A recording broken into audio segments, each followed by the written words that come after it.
Então, vamos falar do tema que é os desejos humanos. Então, sobre os desejos, devemos lembrar que temos desejos naturais dos nossos instintos, que fazem parte daquilo que é algo básico e primitivo do ser humano, que é comer, dormir, ir no banheiro.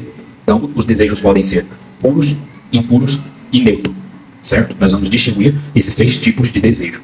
Todo coração é movido pela vontade. Então, a vontade de cada um é individual. E a vontade pode concordar ou não com a vontade de Deus. Então, nós podemos submeter nossa vontade a Deus ou não, de acordo com aquilo que acreditamos ou de acordo com o momento que nós estamos passando. Então, os desejos puros são aqueles que estão em favor da vontade de Deus. São aqueles desejos que nos conduzem à santidade, que não nos afasta do Senhor e não nos leva ao pecado. Geralmente, é o desejo por sacramento, o desejo de ir à missa, o desejo de buscar a oração, o desejo de santidade, o desejo de corresponder a Deus nos pensamentos, nos atos, nas palavras. É servir a Deus, é agradar a Deus, seja em sua vida pessoal, seja no trabalho, seja no amor ao próximo, ou nas manifestações de caridade, na vida em família. Então ele se estende a todas as coisas que o ser humano pode fazer. Então a pureza, ela se transpassa em obras e se transpassa na rotina. Já os desejos impuros são aqueles que nos conduzem ao pecado e, por consequência, nos afasta de Deus e nos impede de ter comunhão com Ele e nos afunda na vida de pecado. Então, envolvem os desejos impuros, os desejos da carne e a concupiscência humana. Então, geralmente é pior quando acontece de maneira deliberativa, quando a gente se une de tal forma com a carne que, inevitavelmente, queremos negar a Deus para satisfazer as nossas próprias vontades. E temos também os desejos que são neutros. São aqueles que ainda precisam de um discernimento maior, de uma clareza maior, que não nos leva diretamente ao pecado, precisa passar pelo crivo do discernimento do Espírito, certo? Por exemplo, eu não sei se é vontade de Deus que eu troque de serviço, eu não sei se é vontade de Deus que eu mude de cidade. Esses são os desejos neutros, que diretamente não são uma ofensa ao nosso Senhor. Então, esses desejos neutros precisam ser levados ao encontro de Deus para que possa ser distinguidos, para que haja o discernimento e apresentado. Então, temos também os desejos que são ocultos e os desejos que são explícitos. Os desejos ocultos são aqueles que não temos acesso direto a eles. São aqueles que são ocultos em nosso coração, porque vem de alguma marca do passado, vem de alguma tendência que está escondida, ou são ocultos por nossa vontade própria, porque não queremos que os nossos desejos, os nossos segredos sejam revelados, porque estamos escondendo a eles, ou não queremos deixá-los aflorar em nossa pele e em nossa carne. Então esses são os desejos ocultos.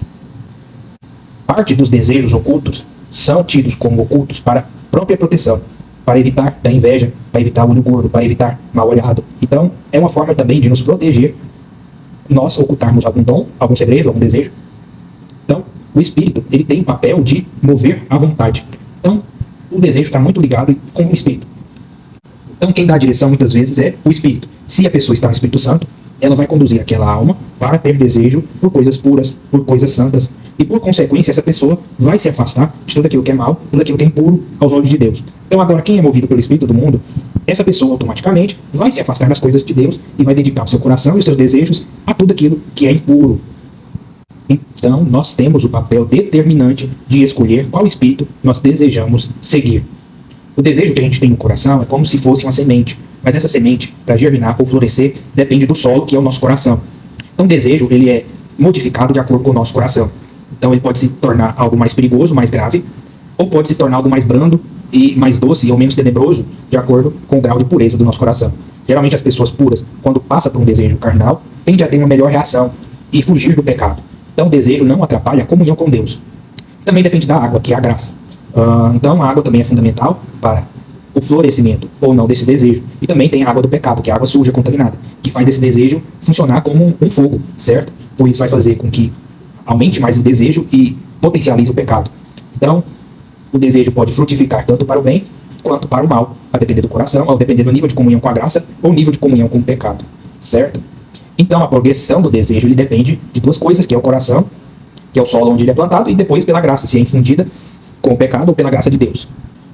Vamos supor, então, um exemplo de duas pessoas que são tentadas com o desejo da carne, com a fornicação, ou o que seja, o pecado. Então, vem a tentação, dependendo do coração, pode produzir frutos de salvação ou condenação. O mesmo ato, o mesmo demônio que agiu, vai obter diferentes resultados a depender de quem que ele está tentando e o tipo de tentação que é colocado para a alma. Dessa forma, podemos concluir que o desejo ele pode servir tanto para a purificação da alma quanto para a condenação de uma alma.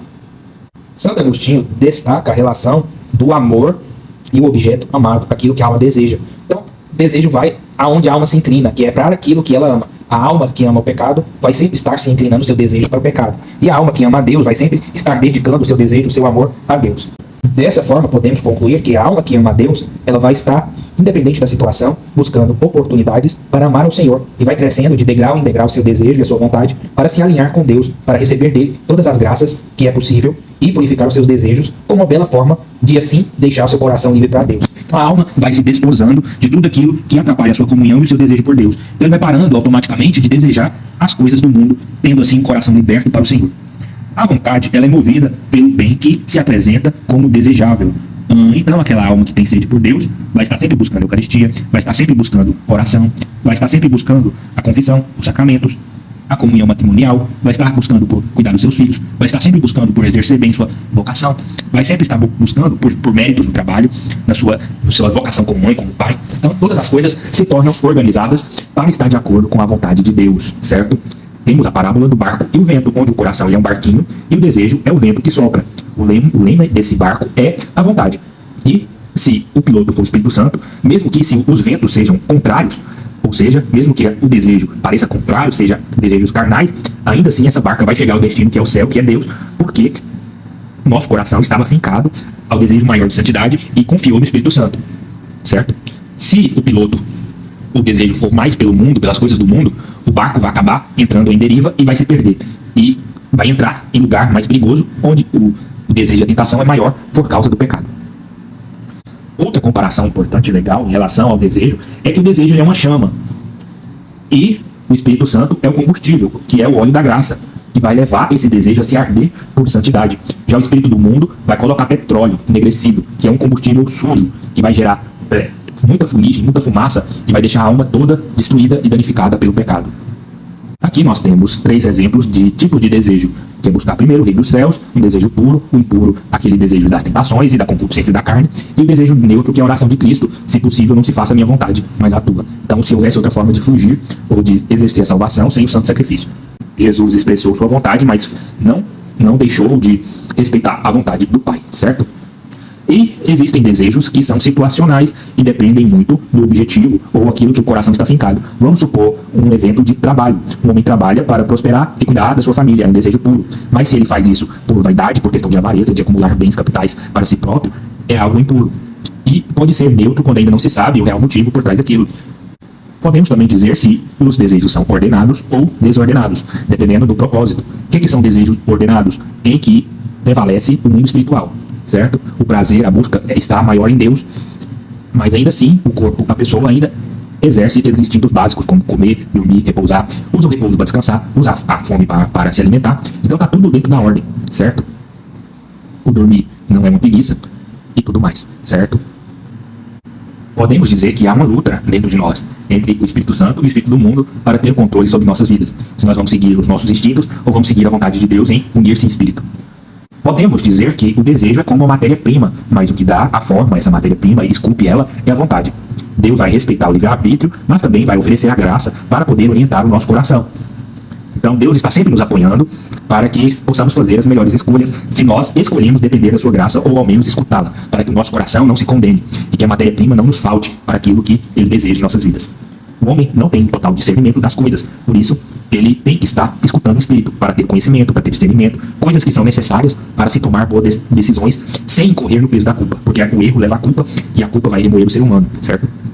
A vontade do homem é por natureza, ela é má e pecadora e corrompida pelo pecado original. Então o homem tem sempre que estar duvidando das suas vontades e sempre se perguntando e fazendo exame de consciência se aquilo que ele quer, aquilo que ele fez foi correto, segundo a ordem do Espírito.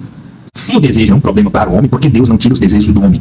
Porque o desejo é uma força vital e faz parte da alma através da vontade. Então, o desejo ele veio para ser orientado, ordenado e não extirpado ou excomungado. Matar o desejo seria como destruir o coração do homem, certo? Pois ele perde totalmente sua vontade e se torna um zumbi, um robô. Então, certo é sempre purificar e afinar o desejo, assim como se afina um instrumento. Um instrumento que está fora do seu tom precisa ser regulado para que fique em harmonia, para que se cumpra aquilo que é desejado de cada alma, de cada um de nós que somos um instrumento na mão de Deus. O desejo, então, é o que move o homem. Então, apagá-lo seria uma tolice e transformaria o homem em um mero animal. Uma das grandes graças de viver sob o Espírito Santo é que ele vai atuar como uma lente e vai nos fazer perceber o mundo de outra forma. E vamos ver as coisas segundo os olhos da eternidade, segundo o mundo espiritual. Agora, quem vive pelo espírito do mundo vai enxergar apenas aquilo que está debaixo do seu nariz. Vai ver apenas aquilo que é imediato, aquilo que é passageiro. E vai buscar sempre o prazer do mundo, as coisas da carne. A luz do espírito vai fazer o homem desviar desses prazeres passageiros, para assim buscar a alegria da eternidade e o prazer eterno, que é o gozo da salvação. O homem não é neutro por natureza.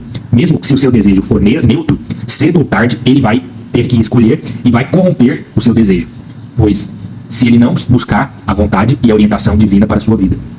Ou o homem se entrega para Deus, ou ele se condena escutando o seu próprio coração. Não existe meio termo. Não dá para o homem ser bom sem depender de uma ajuda divina, de uma força maior, certo? Por isso que a frase que fica, e eu digo é, o que Jesus quer, eu quero, e o que eu quero, eu nego.